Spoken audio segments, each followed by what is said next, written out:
Hello everyone, I am Soumya and welcome to Think Basic folks.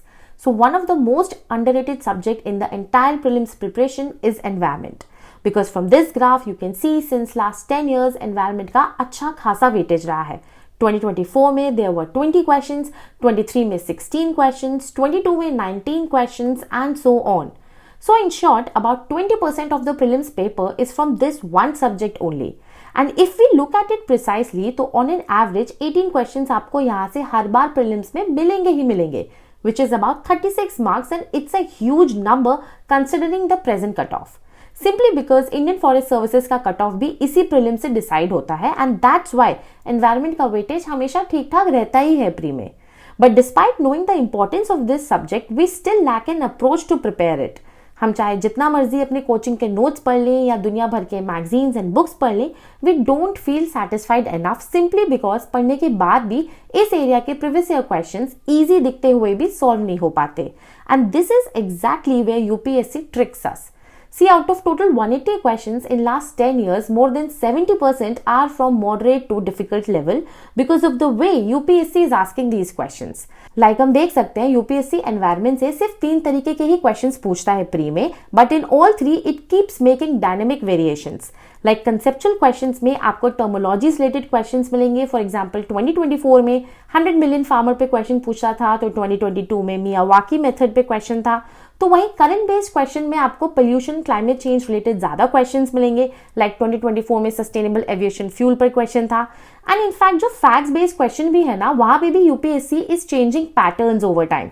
Traditionally जहां around 2015-2016 के आसपास species का सिर्फ आईयूसीएन स्टेटस पूछा जाता था, but now since last 5 years आप देख सकते हो आईयूसीएन स्टेटस के साथ साथ उनका लोकेशन, उनकी कोई स्पेसिफिक हैबिट या कैरेक्टरिस्टिक्स, या उन पर अगर कोई नेशनल या इंटरनेशनल कंजर्वेशन एफर्ट चल रहा है, ये सब एक ही क्वेश्चन में पूछ लेता है UPSC, making the level of question extremely difficult. So now I will make sure that by the end of this video, you know the right rewarding approach in terms of what one source you need for this, how to complete environment comprehensively in 6 days, and how to manage its current affairs within these days only to help us get around 25 marks out of these average 36 marks with ease in prelims.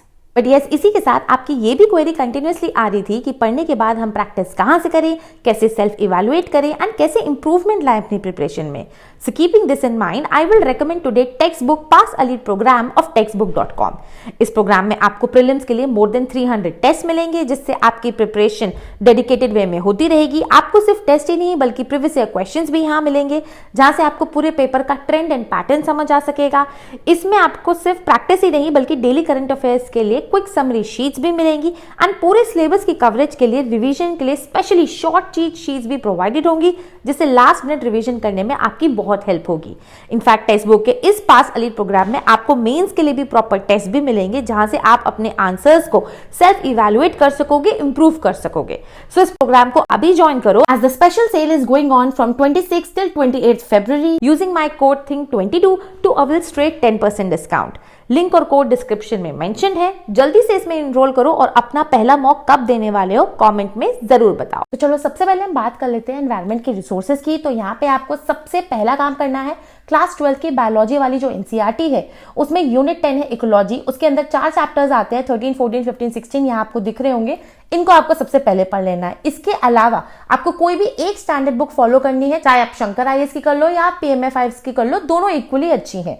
इसके साथ साथ आपको standard book के साथ साथ supplement करना है current affairs को. कहां से करोगे, यही पे समझ लो विजन आईएएस की जो पीडी 365 है एनवायरमेंट वाली, उसको आपको कवर करना है for current affairs for environment.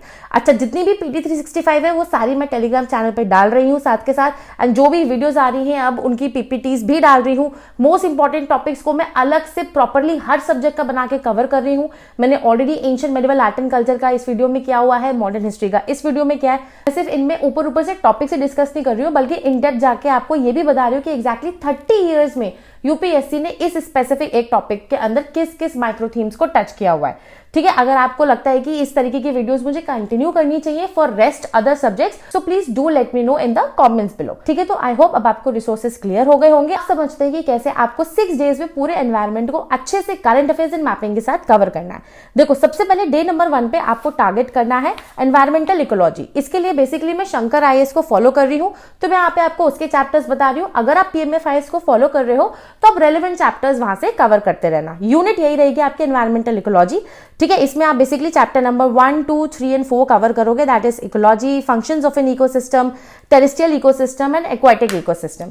ठीक है, यहाँ पे आप पढ़ोगे क्या क्या, बेसिकली यहाँ पे आप इकोलॉजी में लेवल्स ऑफ ऑर्गेनाइजेशन के बारे में पढ़ोगे, पिरामिड्स के बारे में पढ़ोगे, फंक्शंस ऑफ इकोसिस्टम में आप ecological succession, biogeochemical cycles, forest, grassland, desert, ये टेरेस्ट्रियल इकोसिस्टम, एक्वाटिक इकोसिस्टम में आपका lake ecology, wetlands, corals, mangroves, इन सबको आप कवर करोगे। देखो, ये एरिया इसलिए इंपॉर्टेंट है बिकॉज यहाँ से जो बेसिक कंसेप्ट्स है लास्ट 10 ईयर्स में 25 डायरेक्ट क्वेश्चंस यूपीएससी पूछ चुका है। सो ऑन एन एवरेज 2 से 3 क्वेश्चन यहाँ से आने वाले हैं। यहाँ पे आप देख भी सकते हो 2024 में क्वेश्चन पूछा हुआ था कि which is the world's largest tropical peatland, तो वही 2022 में ये क्वेश्चन पूछा हुआ था कि वेस्ट अफ्रीका की कौन सी लेक है जो ड्राई हो गई है and it is finally converted into desert.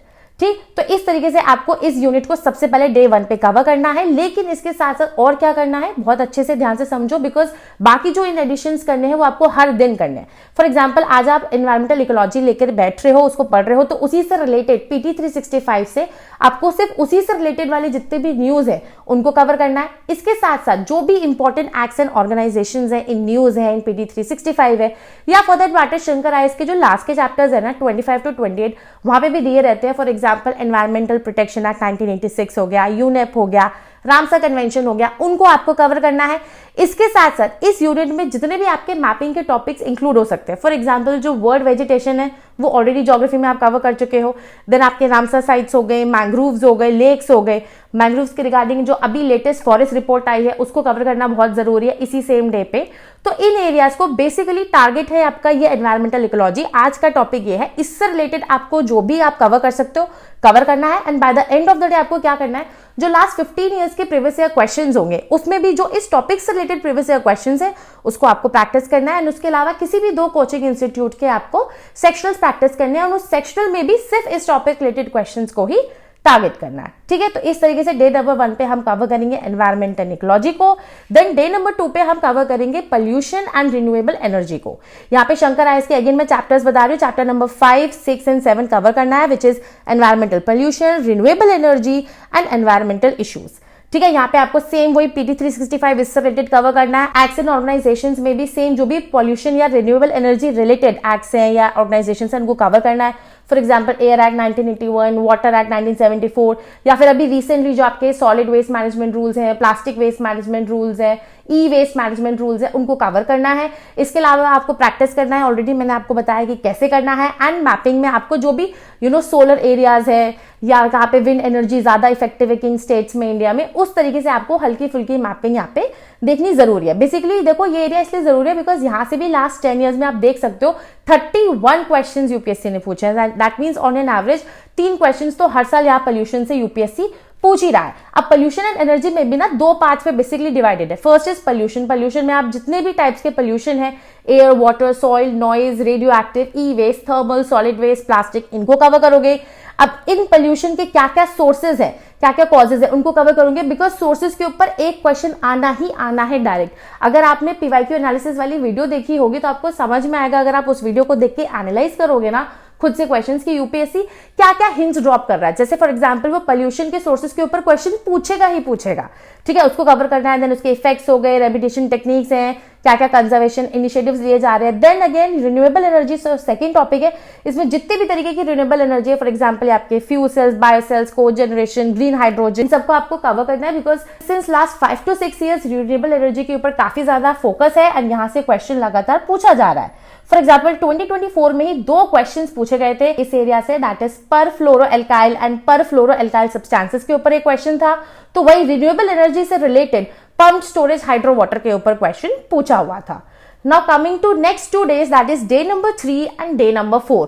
अब इन दोनों दिन पे आपको सिर्फ और सिर्फ क्लाइमेट चेंज कवर करना है, जो आपकी शंकर आईएएस बुक में चैप्टर नंबर 17 से लेकर के चैप्टर नंबर 23 तक दिया हुआ है। इसमें बेसिकली हम global warming potential, climate forcings, greenhouse gases, ozone depletion, ocean acidification, जितनी भी मिटिगेशन स्ट्रेटेजीज है, carbon sequestration, carbon sink, carbon offsetting, इन सबको कवर करेंगे।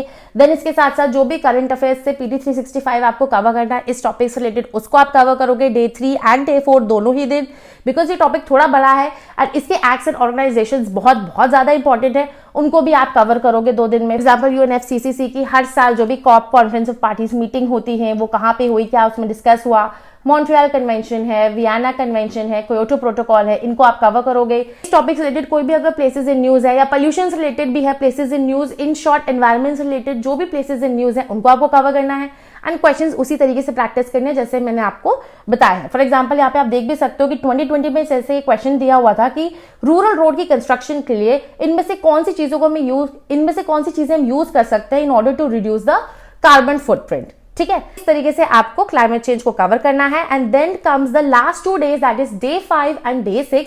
यहाँ पे हम टारगेट करेंगे पूरे बायोडाइवर्सिटी वाले एरिया को बहुत अच्छे से। बेसिकली शंकर आईएएस में जो चैप्टर 9 से लेकर के चैप्टर 16 तक है उसको आपको यहाँ इन 2 दिन में कवर करना है एंड इसमें आप चैप्टर नंबर 12 स्किप कर सकते हो। बेसिकली बायोडाइवर्सिटी इन प्रोटेक्टेड एरिया से लास्ट 10 years में 35 क्वेश्चन पूछे गए, यानी ऑन एन एवरेज 3 से 4 क्वेश्चन तो आने ही आने हैं। यहाँ पे आप लेवल्स ऑफ बायोडाइवर्सिटी के बारे में पढ़ोगे, genetic diversity, species diversity, ecosystem diversity, measurement of biodiversity पढ़ोगे कि स्पीशीज रिचनेस क्या होती है, स्पीशीज इवियरनेस क्या होती है, इंपॉर्टेंट स्पीशीज जो इन न्यूज है, फॉर एग्जांपल कोई कीस्टोन स्पीशीज है, इंडिकेटर स्पीशीज है। देखो इस स्पीशीज से रिलेटेड हर साल एक क्वेश्चन तो यूपीएससी पूछ ही रहा है सिंस पास्ट 10 years। तो अगेन वो आना है, वीडियो की स्टार्टिंग में भी मैंने आपको बताया था कि अब IUCN स्टेटस से काम नहीं चलने वाला है। जो भी इंपॉर्टेंट स्पीशीज है जो न्यूज में चल रही है, आपको उनके हैबिट्स, फीचर्स, कैरेक्टरिस्टिक्स, उनका लोकेशन, उनके लिए कोई भी अगर कंजर्वेशन एफर्ट चल रहा है, उन चीजों के बारे में भी आइडिया होना बहुत जरूरी है। एंड इसी पार्ट में जितनी भी मोस्ट इंपॉर्टेंट मैपिंग है ना एनवायरमेंट की, for example your national parks, wildlife sanctuaries, tiger reserves, elephant reserves, biosphere reserves, इन सबको आप कवर करोगे। इसी से रिलेटेड इन दोनों दिन जितनी भी एक्ट्स एंड ऑर्गेनाइजेशंस है, फॉर एग्जांपल आपकी यूनाइटेड नेशंस की कन्वेंशन ऑन बायोलॉजिकल डाइवर्सिटी है, तो वहीं आपका नेशनल लेवल पे नेशनल बायोलॉजिकल अथॉरिटी है, आपका साइट्स हो गया इंटरनेशनल लेवल पे, IUCN हो गया, इन सब ऑर्गेनाइजेशंस को एंड जो भी वेरियस एक्ट्स इन न्यूज है या रेलेवेंट बुक्स में मेंशन्ड है उनको आपको कवर करना है एंड सिमिलर तरीके से प्रैक्टिस करना है जैसे मैंने आपको बताया। फॉर एग्जाम्पल आप ये देख सकते हो 2023 में ये क्वेश्चन दिया हुआ था सब माइक्रो ऑर्गेनिजम्स के रिगार्डिंग। अब इस तरीके के क्वेश्चंस को कैसे टैकल करना है उसे ऑलरेडी मैंने PYQ वाली वीडियो में बताया हुआ है कि कैसे उस समय आपको कोई भी चीज नहीं आती है तो हम कैसे लॉजिक अप्लाई करके सॉल्व कर सकते हैं क्वेश्चन को। तो आप उस वीडियो को अगर नहीं देखा है तो उस वीडियो को एक बार जरूर देख लेना।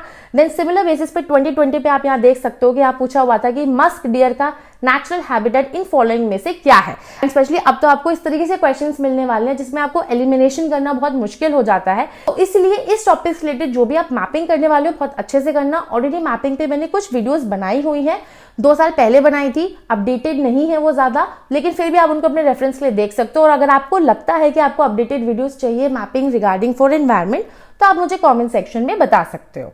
ठीक है, सो आई होप अब आपको समझ में आ गया होगा कि इन 6 डेज में आप एनवायरनमेंट को कैसे अच्छे से पूरा फ्रॉम स्क्रैच कवर कर सकते हो। एंड यस, जो भी एनवायरनमेंट के मोस्ट इंपॉर्टेंट एरियाज हैं उनको मैं डेफिनेटली सेपरेट वीडियो में कवर करूंगी बाय शोइंग यू और लेटिंग यू नो कि एग्जैक्टली उन टॉपिक्स के अंदर भी आपको किन किन थीम्स को ज्यादा फोकस करते हुए चलना है। लेकिन अगर आपके फिर भी कोई डाउट्स हो so you can do let me know in the comments below. बहुत जल्द मिलूंगी मैं आपसे नेक्स्ट वीडियो में।